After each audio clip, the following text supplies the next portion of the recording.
ninaan saaxiibanahay walaal ayaa wuxuu igu yiri nin sheekhoy saaxiiba yihiin ayaa wuxuu ku yiri magaalada Muqdisho ayaa wuxuu yiri waxaan ku lahaa dukaan suuqa Bakaara waxa ii timid buu yiri hooyo Soomaaliyeed oo ku qiyaasay 40 iyo xogaa jir oo gaari gacan sidata markaas waxa igu tiri uu yiri walaal wax lagu qaado ma haysaa way shaqaysanaysaa gaari gacanka ku shaqaysanaysaa wuxuu yiri waan fiiriyay wax la ii qaado markaa ma aan haysan dukaankayguna saa uma sii weynayn laakiin marka aan fiiriyo rafaadka iyo macluusha ka muuqata gabadha iyo gaari gacanka ay sidato on qiyaas karo waxa u geeyay inay gaari gacan Bakaaraha ku dhax wado marba dukaan istaagto tiraado kiish sankara ma ku qaada aan garan karo waxa ku qasbi kara ayaan saamarkan u fiiriyaa wuxuu yiri waxaan isiri bal gacmo maran yeysan ku laabane waxaan iri labadaas kintaalo sonkorta ah midna burka yahay inta dalkan ma aragtay iga qaadid halkaas gee wuxuu yiri waan la saaray ana u saaray gaari gacankii anoo wali ka naxsan ayay dhaqaaqda laba tilaabo markay ka qaaday la dhacdo labadii kintaal ee gaari gacankii waa naxoo yiri waa ka daba tagay markaasaan ku iray walaal iska daa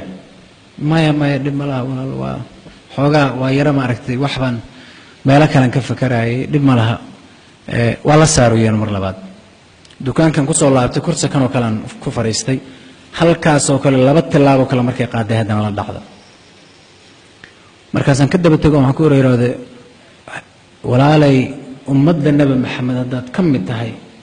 lacagtii hoo imisaad iigu geyn lahayd intaas $5 $4 waxay ahaataba hoo waa taqaado waxba ha qaaday anaa geysan ilaahay khayra ku sii iska soo maya tiri maya abadan waa inaan qaadaa on shaqaystaa oo halkii aad tiri bakhaarka kale iigay aan ku geeyo walaal iida aan shaqaystaa inagoo murmaynu yiri oo meeshii wada taagan ayaa waxaan hoos u fiiriyay hal mar lugaheeda iyo dacska ay qabto markaas waxaan arku yiri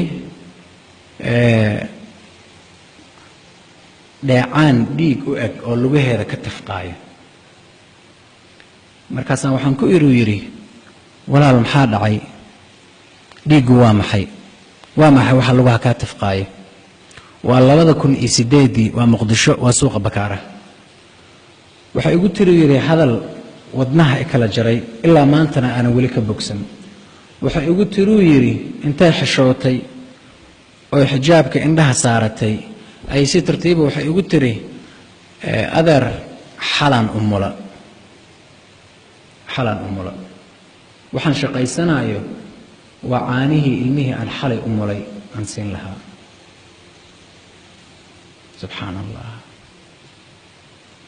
subxaanallah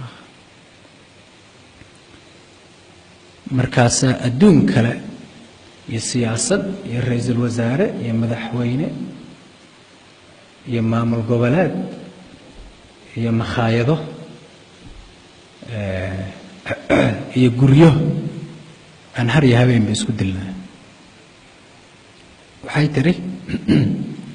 xalan umulay tiri dhiiga iga socdaana dawa dhiigi ka socon jiray dad kasta oo mush xalan umulay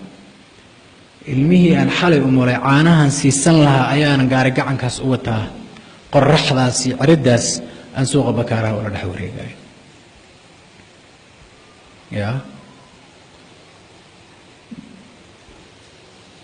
wax walbo ku haysta oo ina haysta mar walba xusuusnoo muslimiin kale ayaan gaari intanada isku dhuux ah Soomaali Maxamed intanadaan guryaheena hadii dib loo baaro ehelkeena hadii dib loogu noqdo waxaan ku dhaaran karaa sheekooyin kuwaas oo kale la mid ah iyo kuwa ka xanuun badanba inay guryahanaga meel kale inta la gaarin bay ka buuxaan cid walibaay dib haday isugu noqoto inay garan karto oo soo heli karto dhowr xalay dhowr gabdhooda xalay umaloon caana aanan u haysan caawa ilmahooda marka nimcooyinka ilaahay uu nagu galladaystay oon halkan ku fadhino barwaaqadan iyo nabadan وأسبغ عليكم نعمه ظاهرة وباطنة وإن تعدوا نعمة الله لا تحصوها نعموينك إلهي جزاك الله خير نعموينك إلهي نوق الله ذيستي وأن هل كان ريالسن أرمينا يرين أرمى إلهي إن أقومهد علنه دور ركعوا أنتو كنو كليا أنا كسوكوين أو تلعبك استنقان حياة ذينا meel aan ka soo galinaa ilaahay wadaa mahad leh saaka nabad ku soo toosa maanta nabad ku qadeeye caawaan nabad ku cashayn ubadkaygi iyo reerkaygiba guri bay ii joogaan haddaysan ii joogana meel bay iigu nabdoon yihiin barina walwal kama qabo ilmahay quraacda meeshay ka heli lahaayeen gabadhayda uurka leh walwal kama qabo isbitaalkan geyn lahaa walwal kama qabo ilmahayga dhowr bilood jirka ah walwal kama qabo bari subax diaperkii loo xiri lahaa iyo caanuhu cabbi lahaa walwal kama qabo armaa salaad oo keliya aanan ku soo koobin ee wax walba oon samayno iyo tilaabo kastoon qaadno iyo mucaamalaad kastoon bani aadam aan si un ula mucaamaloonno armaan xoogga saarnaa inaan mar walba afkanagaasi aysan ka dhammaan alxamdulilah ilaah adaa mahadle ilaahu adaa ii gargaaray ilaahu adaa isiiyey waxaan haysto waxaanan haysanna ilaahu adaa iga reebay intaad isiisay aniga waxa aan haysto inta aanan haysanna ilaahu iyagana wax wanaagsan oo farxad noloshooda iyo xayaatadooda u keena ilaahu ugu bedel ammaan